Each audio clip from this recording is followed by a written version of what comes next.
박영수는 책상 위에 낡은 시계를 응시했다. 무겁고 둔탁한 금속 시계추가 규칙적인 굉음을 내며 좌우로 흔들렸다. 그의 시간은 그 시계처럼 멈춰버린 지 오래였다. 50대 중반 그는 평생을 바친 중소기업의 부장 자리에서 밀려나는 통보를 받았다. 구조조정이라는 사무적인 단어는 칼날처럼 예리하게 그의 심장을 갈랐고 그 칼날에는 30년 근속의 땀과 회한 그리고 가족에게 지고 있는 막대한 빚의 무게가 녹아 있었다. 영수는 통보를 받은 순간부터 사무실의 공기조차도 자신을 옥죄는 질긴 밧줄처럼 느껴졌다. 사방의 시선들은 짐작인지 확정인지 모를 연민과 조롱이 뒤섞인 듯 했고 영수는 마치 발가벗겨진 채 사막 한가운데 선 듯한 고립감을 느꼈다. 집안의 빚은 단순한 대출의 문제가 아니었다. 아내의 병원비, 자녀들의 학자금, 몇 년 전 무리하게 투자했다. 실패한 상가 대출까지 얽히고 설켜 퇴직금이라는 구명줄만으로는 도저히 감당할 수 없는 수준이었다. 그의 머릿속에는 오직 숫자만이 맴돌았다. 마이너스 기호가 붙은 끝없는 숫자의 행렬. 잠이 오지 않는 밤이면 그 숫자들이 살아있는 벌레처럼 기어나와 그의 뇌를 갉아먹는 듯했다. 그는 이 모든 것을 아내와 자녀에게 비밀로 했다. 침묵만이 그가 지켜야 할 마지막 성이었다. 그의 아내는 여전히 그가 회사에서 중요한 역할을 수행하고 있다고 믿었고 퇴직 후의 계획을 밝은 목소리로 이야기했다. 그럴 때마다 영수는 목구멍이 메이는 고통을 느꼈다. 그가 건네는 말 한마디 한마디는 완벽하게 조작된 위선이었고 그 위선의 가면은 그를 더욱더 깊은 고독 속으로 밀어넣었다. 아내의 웃음소리는 그에게 짐이 아니라 그 무게를 홀로 감당해야 하는 십자가였다. 영수는 자신의 존재 이유가 가족의 안정에 있다고 믿었다. 그 안정의 기반은 회사라는 직함과 매달 꽂히는 월급이라는 숫자에 있었다. 그 기반이 무너지자 그는 자신의 존재 자체가 허물어지는 것을 느꼈다. 그는 회사 복도에서 만나는 젊은 후배들의 활기찬 눈빛을 애써 피했다. 그들의 눈빛은 당신은 이제 필요 없는 존재라는 무언의 메시지를 보내는 것 같았고 영수는 자신이 낡고 녹슨 기계 부품처럼 느껴졌다. 구조조정 통보 이후 그의 일상은 완벽하게 이분화되었다. 낮에는 낡은 책상에 앉아 마치 아무 일도 없는 듯 서류를 검토하고 형식적인 회의에 참석했다. 그의 손은 무의미한 펜을 움직였지만 그의 뇌는 오직 탈출구만을 찾고 있었다. 밤에는 어둠 속에서 차가운 핸드폰 화면에만 집중했다. 그는 사채업자들에게 걸려오는 낯선 번호를 볼 때마다 심장이 얼어붙는 고통을 느꼈고 그들의 무자비한 문자는 그의 영혼을 조각조각 찢어발겼다. 그는 가족에게 짐이 되지 않으려는 고독한 결단으로 이 모든 고통을 혼자서 감당했다. 그 침묵은 그를 집안의 가장 깊은 곳, 누구도 침범할 수 없는 고립의 방으로 가두어 버렸다. 영수는 자신이 지금 겪고 있는 고통이 어쩌면 자신이 만들어낸 가장 큰 외로움의 결과일지도 모른다고 막연하게 생각했다. 그러나 그에게는 털어놓을 용기도 돌아갈 길도 보이지 않았다. 그는 회사 복도 끝 비상계단 앞에서 담배 한 개비를 피우며 자신의 삶 전체를 반추했다. 성실함 외에는 자랑할 것이 없었던 인생, 묵묵히 버텨온 것이 전부였던 삶. 이제 버팀목이 사라진 그는 무방비 상태로 찬 바람을 맞고 서 있었다. 그는 자신이 곧 가족에게 막대한 빚과 함께 사라져야 할 짐이 될 것이라는 결론에 도달했다. 이 고독한 결론은 그에게 유일한 탈출구이자 동시에 가장 무거운 족쇄가 되었다. 시계의 둔탁한 소리가 그의 귓가에 맴돌았다. 시간은 멈추지 않고 흘러갔지만 영수에게 그 시간은 더 이상 희망을 품은 미래가 아니었다. 그것은 단순히 파국으로 치닫는 초읽기일 뿐이었다. 그는 마지막 남은 시간 동안 가족에게 자신의 절망을 들키지 않기 위해 필사적으로 웃는 얼굴을 연습했다. 그 연습은 그의 내면을 더욱더 처절하게 파괴해 나갔다. 어둠이 짙게 깔린 거실 구석, 영수는 차가운 핸드폰 화면을 응시하고 있었다. 그의 눈빛은 이미 이성의 빛을 잃고 맹목적인 탐욕과 절박함으로 번들거렸다. 퇴직금과 추가 사채까지 끌어모은 그의 전 재산이자 목숨줄과도 같은 돈이 코인 거래소 계좌에 들어 있었다. 그는 주식이나 부동산 같은 전통적인 재테크 방식으로는 이 거대한 빚의 굴레에서 벗어날 수 없다는 냉정한 결론에 도달했다. 오직 단기간에 수백 배의 수익을 약속하는 가상화폐만이 그에게 남겨진 유일한 탈출구처럼 보였다. 희망이라는 이름에 덧친 절망보다 더 잔인했고 영수는 기꺼이 그 덫속으로 걸어 들어갔다. 그에게 투자를 권유한 것은 옛 회사 후배인 최민수였다. 그는 퇴사 후 코인 전문 투자자로 성공했다며 화려한 수익 인증 화면을 보여주었고 영수는 그 화면 속 숫자의 마법에 홀렸다. 민수는 자신들이 개발한 신호 감지 시스템을 통해 곧 폭등할 코인을 정확히 알고 있다고 속삭였고 영수는 그 속삭임을 마치 구원의 메시지처럼 받아들였다. 그는 아내에게 노후 대비를 위한 안전한 펀드 투자라고 거짓말하며 통장 잔고를 비웠다. 이 거짓말은 그가 가족에게 보내는 마지막 애정 표현인 동시에 스스로를 옥죄는 단두대와 같았다. 첫 투자는 기적적이었다. 밤사이 코인 가격이 30% 이상 폭등했고 영수는 심장이 터질 듯한 희열을 느꼈다. 그는 자신이 이 지긋지긋한 현실에서 벗어날 수 있다는 확신에 사로잡혔다. 그 짧은 순간 그는 자신이 다시 예전의 유능한 부장으로 돌아간 듯한 착각에 빠졌다. 그는 가족들을 위해 더 좋은 집, 더 나은 미래를 선물할 수 있다는 달콤한 환상에 젖었다. 그러나 탐욕은 이성의 마지막 불빛마저 꺼트리는 법이었다. 민수는 더 큰 수익을 위해 몰빵 투자를 권유했고 영수는 망설임 없이 사채까지 추가로 끌어와 모든 것을 쏟아부었다. 그의 행운은 정확히 72시간 만에 끝났다. 글로벌 시장의 예상치 못한 악재로 인해 그가 투자한 코인의 가격은 폭포수처럼 곤두박질 쳤다. 마이너스 50%, 마이너스 70%. 숫자의 감소는 그의 생명력이 줄어드는 것과 같았다. 손절 시점은 이미 한참 지났다. 영수는 차마 매도 버튼을 누를 용기가 없었다. 그의 머릿속에서는 오직 본전 회복이라는 망령만이 외쳐댔다. 조금만 더 버티면 오를 거야. 잠깐의 조정일 뿐이야. 그 스스로에게 거는 최면은 그의 눈을 가렸고 그의 판단력을 마비시켰다. 며칠 밤을 꼬박 세우며 화면만을 응시하던 영수는 마침내 계좌 잔고가 0에 수렴하는 처참한 광경을 목격했다. 총수입은 한 푼도 남지 않았고 남은 것은 원금과 이자가 눈덩이처럼 불어난 사채의 굴레뿐이었다. 그는 자신이 이룬 모든 것이 한순간에 모래성처럼 무너지는 것을 느꼈다. 코인 투자가 준 짧은 희망은 그에게 절망보다 더 잔인한 고통을 안겼다. 그는 텅 빈 화면을 바라보며 자신이 가장 어리석고 탐욕스러운 존재였다는 것을 인정할 수밖에 없었다.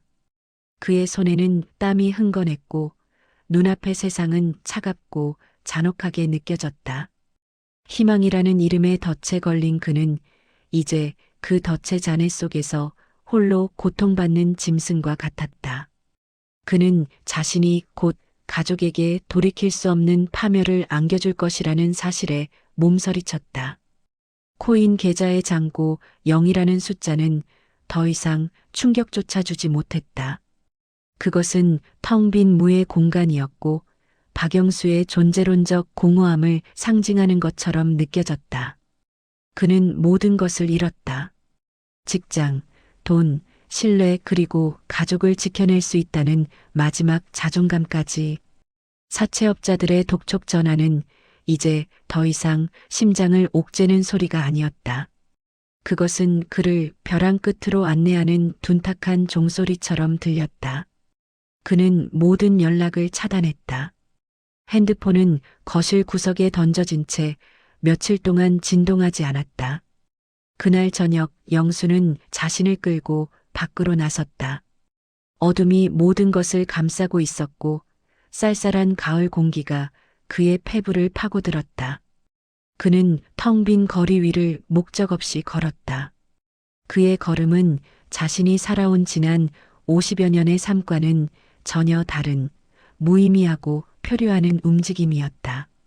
그는 자신이 어디로 가는지 무엇을 할 것인지 전혀 알지 못했다. 그의 내면은 이미 모든 것을 포기했기에 오히려 역설적으로 평온했다. 폭풍이 지나간 후에 잔잔한 고요함과 같은 체념의 평화였다. 그의 발길이 멈춘 곳은 동네의 작은 편의점 앞이었다. 자동문이 열리자마자 캔커피의 달콤한 향과 함께 희미한 형광등 불빛이 그의 얼굴을 비췄다. 그는 무언가에 홀린 듯 안으로 들어섰다. 계산대 옆에는 화려한 색상의 로또 용지들이 쌓여 있었다. 그는 그것을 응시했다. 마지막 희망 따위는 이미 코인 거래소에서 깨져버린 지 오래였다. 이제 로또는 그에게 구원이 아니었다. 그것은 단지 시간을 지연시키는 혹은 자신의 처절한 행위에 의미를 부여할 수 있는 마지막 놀이처럼 느껴졌다. 그는 용지 한 장을 꺼내어 익숙한 볼펜으로 숫자를 채워 넣기 시작했다. 12, 19, 23, 27, 34, 45. 그는 이 숫자들이 어떤 의미를 가지는지 전혀 생각하지 않았다. 그러나 그의 무의식은 가장 행복했던 기억 속의 숫자를 조합하고 있었다.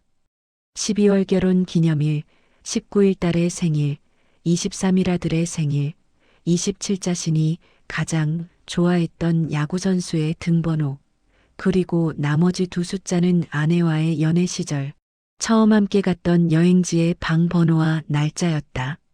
희망을 완전히 버린 상태에서 그의 손은 가장 아름다웠던 기억에 대한 집착을 멈추지 않았다.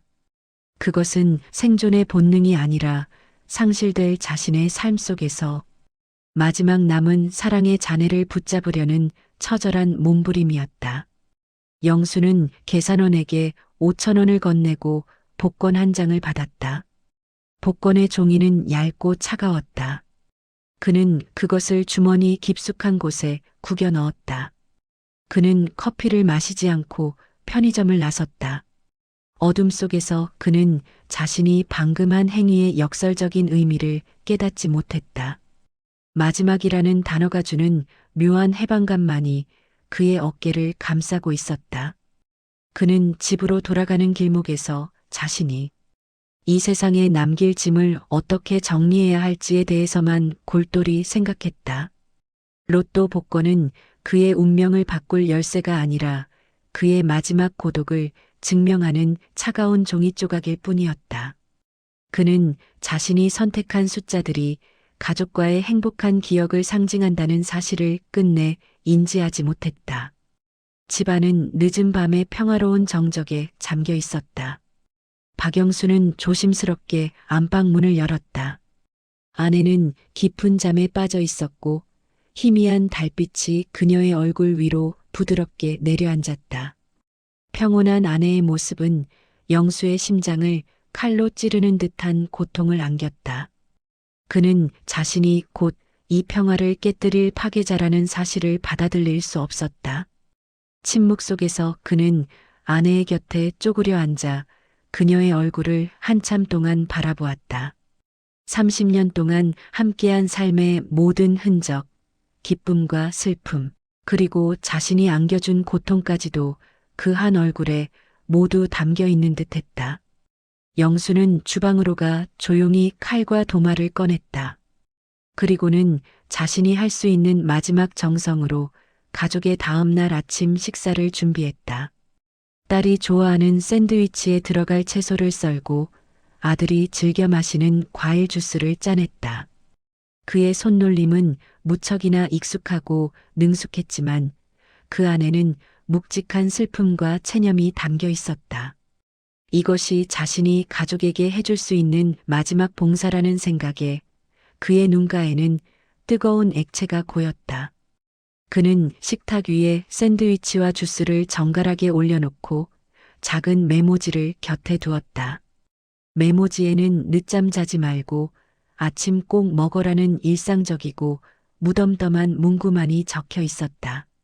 그는 자신의 극단적인 결심을 암시하는 그 어떤 말도 남기고 싶지 않았다.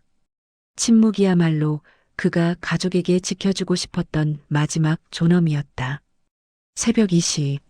모든 준비를 마친 영수는 조용히 현관문을 나섰다. 차가운 새벽 공기가 그의 온몸을 감쌌다. 그의 발걸음은 가벼웠다. 빛과 절망이라는 무거운 짐을 내려놓았기에 그의 육신은 비로소 자유로워진 듯했다. 그는 자신이 향하는 곳을 알고 있었지만 그 길에 대한 두려움은 이상하리만큼 느껴지지 않았다. 그의 내면은 이미 죽어 있었으므로 그가 아파트 단지 입구를 막 벗어났을 때 주머니 속 핸드폰이 진동했다. 화면에는 최민수라는 이름이 선명하게 떠 있었다. 코인 투자를 권유했던 바로 그 후배였다. 영수는 잠시 멈칫했다. 민수는 보통 이 시간에 연락하지 않았다. 그는 핸드폰을 들어 화면을 응시했다. 전화는 계속 울렸지만 영수는 받지 않았다. 그의 마음속에는 이미 끝이라는 단어가 깊게 박혀 있었다. 민수가 무슨 말을 하든 어떤 변명을 하든 혹은 기적적인 회복 소식을 알리든 그것은 더 이상 영수에게 중요하지 않았다. 그는 이미 모든 것을 포기했기에 가장 중요한 정보를 가장 외면하는 극단의 선택을 한 것이다. 민수의 전화는 몇 번 더 울리다가 끊겼다. 영수는 핸드폰을 다시 주머니에 넣었다. 새벽의 어둠은 짙었고 가로등 불빛 아래에서 그의 그림자만이 길게 늘어졌다. 그는 자신이 방금 놓친 전화 한 통이 어쩌면 모든 것을 되돌릴 수 있는 운명의 마지막 기회였을지도 모른다는 사실을 끝내 알지 못했다. 그는 묵묵히 걸음을 옮겼다. 그의 시간은 이제 정지되었고 이 세상의 모든 역동적인 움직임과는 상관없는 궤적을 그리고 있었다. 그의 마지막 순간은 고독한 결단과 그가 외면한 작은 희망의 속삭임으로 채워지고 있었다. 아침 7시 30분 정숙은 낯선 소리에 눈을 떴다. 평소 남편 박영수가 알람이 울리기 전에 일어나 주방에서 물을 마시는 소리나 거실에서 신문을 펼치는 소리 같은 익숙한 생활. 소음 대신 오늘은 텅 빈 침대 옆자리가 느껴졌다. 그녀는 무심코 시계를 보았다. 영수가 평소 출근할 시간보다 한참 일렀다. 요즘 회사 일이 바쁜가 보네라고 생각하며 정숙은 몸을 일으켰다. 그러나 주방에 들어선 그녀는 이상한 정적을 느꼈다. 영수가 늘 마시는 믹스커피 향 대신 신선한 과일 주스 향과 샌드위치 냄새가 맴돌았다. 식탁 위에는 샌드위치와 주스가 정갈하게 놓여 있었고 곁에는 영수의 필체로 쓴 메모가 있었다. 늦잠 자지 말고 아침 꼭 먹어. 너무도 평범하고 일상적인 문구였지만 정숙은 왠지 모를 싸늘함을 느꼈다. 영수는 평소 이렇게까지 아침 식사를 완벽하게 준비해두는 사람이 아니었다. 아이들을 깨운 후 정숙은 영수에게 전화를 걸었으나 핸드폰은 꺼져 있다는 기계적인 음성만 흘러나왔다. 핸드폰을 회사에 두고 갔나? 그녀의 불안감은 가슴 한구석에서 작은 파문처럼 일기 시작했다. 오전 9시. 정숙은 거실 소파에 앉아 텔레비전을 켰다. 뉴스는 평소와 다름없이 흘러나왔다. 경제 뉴스 채널에서는 간밤의 코인 시장 급락 소식과 국내 기업들의 구조조정 발표가 이어졌다. 그녀는 무심코 채널을 돌리다 깜짝 놀라 멈췄다. 뉴스의 헤드라인은 충격적이었다. 역대급 로또 1등 당첨금 수백억 원의 주인공은 누구? 아나운서는 이번 주 로또 복권의 당첨 금액과 당첨 번호를 강조하며 반복해서 읽고 있었다. 정숙은 그 뉴스를 건성으로 듣고는 다시 남편에게 메시지를 보낼 생각으로 핸드폰을 집어들었다. 그때 그녀의 눈에 거실 구석에 던져져 있던 남편의 낡은 정장 재킷이 들어왔다. 그녀는 불안한 마음에 재킷을 들고 안방으로 향했다. 재킷 주머니를 뒤지던 그녀의 손에 구겨지고 낡은 종이 조각 하나가 만져졌다. 바로 영수가 전날 밤 무의식적으로 구매했던 로또 복권이었다. 정숙은 아무 생각 없이 복권을 펼쳤다. 그 종이 조각 위에는 6개의 숫자가 볼펜으로 적혀 있었다. 그녀는 그것이 로또 복권이라는 사실조차 인지하지 못한 채 무덤덤하게 종이를 펴들었다. 그 순간 거실에서 요란하게 전화벨이 울렸다. 친한 친구의 전화였다. 정수가, 너 혹시 영수 오빠랑 연락돼? TV에서 이상한 뉴스 나오는데. 정숙은 복권을 쥔 채 전화벨 소리에 홀린 듯 거실로 나갔다. 그녀의 시선은 잠시 복권에서 떨어졌고 운명의 가장 거대한 비밀은 친구의 사소한 전화 한 통자. 그녀의 순간적인 망설임으로 인해 가려졌다. 정숙은 복권을 테이블 위에 던져두고 전화를 받았다. 그녀는 자신이 잠시 내려놓은 그 얇은 종이가 온 가족의 운명을 영원히 뒤바꿔 놓았다는 사실을 상상조차 하지 못했다. 전화를 끄는 정숙의 얼굴은 이미 백지장처럼 창백했다. 친구는 영수의 행방불명 소식과 함께 경찰이 그의 차를 발견했다는 암울한 소식을 전했다. 그녀의 불안감은 현실의 끔찍한 공포로 변했다. 그녀는 머리가 멍해지는 고통 속에서 남편의 마지막 유품을 정리해야 한다는 현실적인 압박을 느꼈다. 그녀의 손은 자동적으로 남편의 재킷에서 발견했던 구겨진 종이 조각, 즉 로또 복권으로 향했다. 그녀는 눈물을 흘리며 그 얇은 종이를 조심스럽게 펼쳤다. 그녀의 시선은 무심코 아까 TV에서 흘러나왔던 로또 당첨 번호와 복권 위의 숫자를 대조했다. 12, 19, 23, 27, 34, 45. 정숙의 심장이 멎는 듯했다. 하나, 둘, 셋 6개의 숫자가 모두 일치했다. 수백억 원에 달하는 1등 당첨금. 그것이 지금 자신의 손에 들려있는 구겨진 종이 조각이라는 사실을 정숙은 믿을 수 없었다. 충격은 그녀의 육체와 정신을 동시에 강타했다. 그녀는 그 자리에서 무너져 내리며 비명을 질렀다. 그 비명은 기쁨이나 환호가 아닌 끔찍한 아이러니가 낳은 절규였다. 남편은 모든 것을 포기하고 세상을 떠났는데 그가 마지막으로 주머니에 넣었던 종이가 가족의 남은 삶을 바꿀 천문학적인 금액을 상징하고 있었다. 가장 큰 축복이 가장 큰 비극과 동전의 양면처럼 존재하는 끔찍한 운명의 장난이었다. 며칠 후 영수의 유서가 발견되었다. 그의 유서는 단출했다. 빚 때문에 가족들에게 면목이 없다. 미안하다. 나를 용서하지 마라. 그 어디에도 로또 복권이나 희망에 대한 이야기는 없었다. 영수는 자신이 복권을 구매했다는 사실 자체를 잊었거나 혹은 그 복권이 당첨될 가능성을 완전히 배제했던 것이다.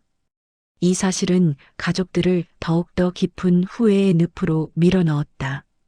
아들은 아버지가 왜 단 하루, 단 한순간만 더 버티지 못했는지 이해할 수 없었다. 딸은 아버지의 고통을 전혀 눈치채지 못했던 자신의 무신경함에 괴로워했다. 정숙은 당첨된 복권을 품에 안고 밤을 지새웠다. 돈은 이제 더 이상 그들에게 절박한 문제가 아니었다.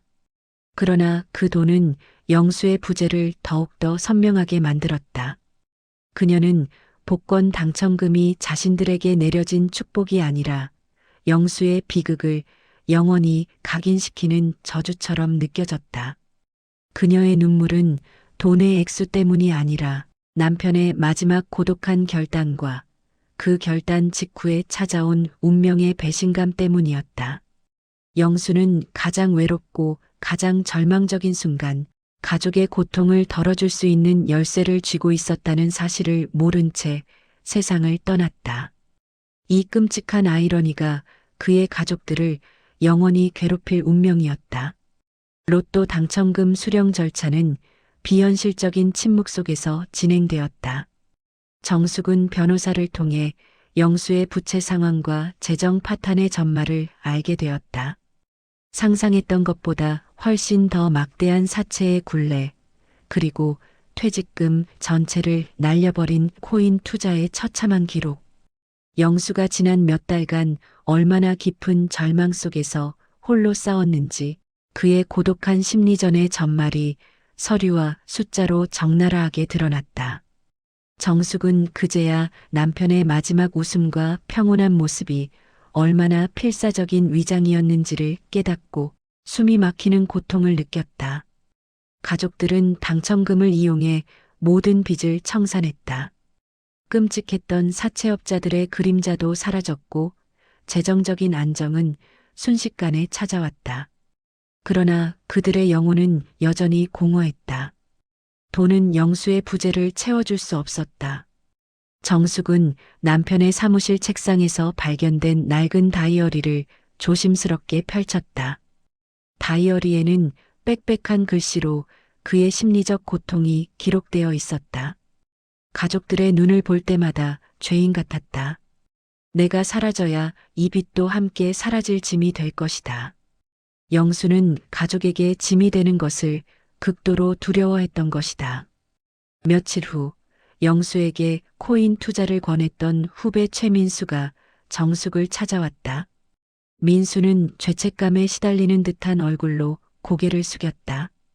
그는 영수가 전화를 받지 않아 불안했다고 고백하며 마지막 통화 시도 직후 코인 시장에 일어났던 예상치 못한 순간적 반등을 설명했다.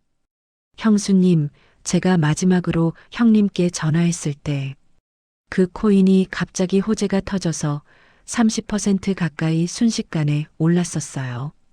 형님이 그때 전화를 받으시고 바로 매도하셨다면 원금은 회복하고도 남았을 겁니다. 단 하루, 아니 단 한 시간만 더 버티셨다면. 민수의 목소리는 떨렸고 정숙의 온몸은 차갑게 얼어붙었다. 영수가 극단적인 선택을 하기 위해 집을 나선 바로 그 순간 그에게는 기사회생할 수 있는 운명의 마지막 기회가 주어졌었다. 그러나 극단의 절망에 갇혀 있던 영수는 그 전화를 외면했고 그의 판단력은 이미 마비된 상태였다. 정숙은 민수의 말을 들으며 인생은 결국 버티기의 미학이며 하루가 가진 무게는 수백억 원의 당첨금보다 무겁다는 처절한 깨달음을 얻었다. 영수는 단 하루 그 마지막 순간을 버티지 못함으로써 모든 것을 잃었다. 그녀는 남편의 고독한 죽음이 운명의 장난 때문이 아니라 스스로 포기해버린 마지막 기회 때문이었다는 사실에 두 번의 비통함을 느껴야 했다. 그가 남긴 것은 돈이 아니라 영원한 후회와 상실의 흔적이었다. 모든 부채가 청산되고 가족의 경제적 미래는 완벽하게 바뀌었다. 낡은 아파트는 팔고 더 넓고 햇볕이 잘 드는 새 집으로 이사했다. 아이들은 학업에 전념할 수 있게 되었고 정숙은 더 이상 돈 걱정을 하지 않아도 되었다.